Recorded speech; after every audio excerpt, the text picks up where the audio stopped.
the Daily Stoics talks about we suffer more in imagination than we do in reality. And I find this to be true with a lot of our situations. I'm very aware that there are horrendous disasters that definitely go beyond the imagination, that cause objective, true, real suffering. And not to say that the imagination doesn't cause objective, true, real suffering, but just to give that acknowledgement to there are nuances to things, right? But for the most part, I do believe that we suffer more in the imagination than we do in reality, because ruminating over certain things or dreading a certain task or waiting for the ball to drop.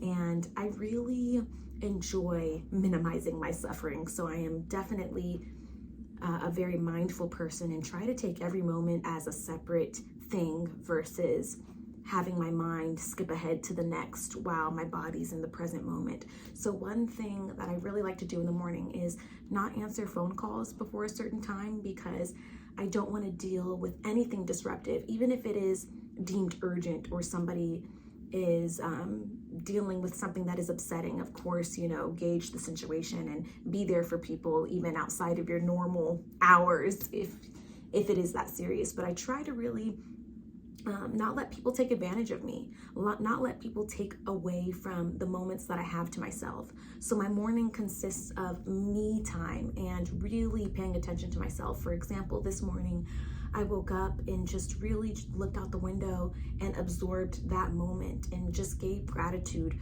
for shelter, for warmth. It's so cold outside right now, and I don't want to take anything that I have for granted. So I really enjoyed that time for myself, made my cup of tea, because we don't have coffee before 10 a.m., right?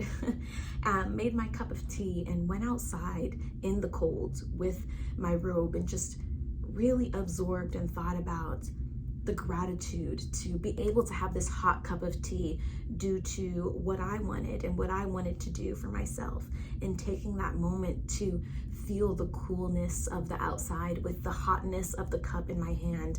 And I do this often. I used to go outside and really, have my cup of hot whatever in the morning and really feel that contrast of the cold and the hot, and the gratitude and the thankfulness of being able to decide, being able to make decisions, even if it is such a small decision of making your cup of tea. But I find so much joy in the small decisions of life, of the light peeking through the window in the morning. And even if it is gloomy and rainy, just that comfort of, today, even if I'm not feeling happy or feeling peaceful, the world in my world around me is feeling gloomy with me, and I find gratitude in that also, and happiness in that also. I always say to my husband that God gives me the rainy days because he knows I need a moment to just feel that sadness, that melancholy. And not that I'm like dredging around on a rainy day and feeling all like bringing everyone's mood down, but it brings me this peace of like, life is hard, life is suffering, and God has given me a rainy day to kind of say that I don't have to do this alone.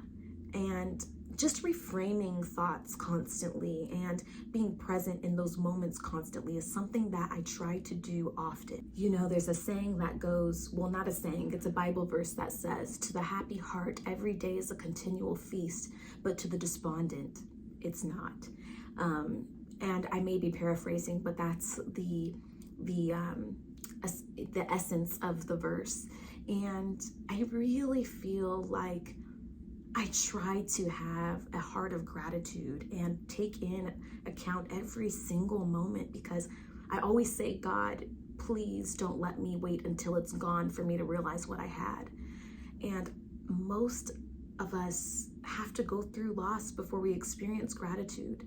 And maybe not most of us, but I often find that that's the case. Before we express our gratitude for the little things, it takes something to take it away from us. And I don't want to be that person. So I really make it a point to show God that I'm grateful for the gifts you have given me. And even in the shower, as I'm washing my body, just, God, I'm thankful for my ears and my eyes and my nose and my smell and my taste and all of the mobility that you've given me to stand and do this act. And I find that when you're grateful for things, God takes that into account.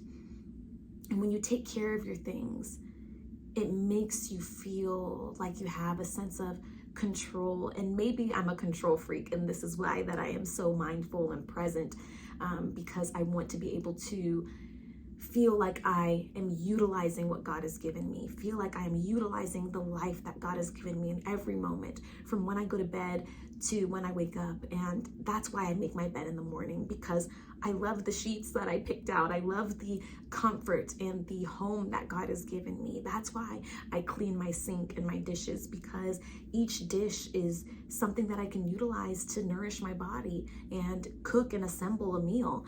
And just really taking into account that everything is a gift, and we don't have to wait for us to be sick to be grateful for our health. Anyway, have a good day because you can. Have a good life because you can. And practicing moments of mindfulness makes life all the much more better, in my opinion. And according to the Bible also, I'll leave the verse in the description. But again, to the happy heart, every day is a continual feast.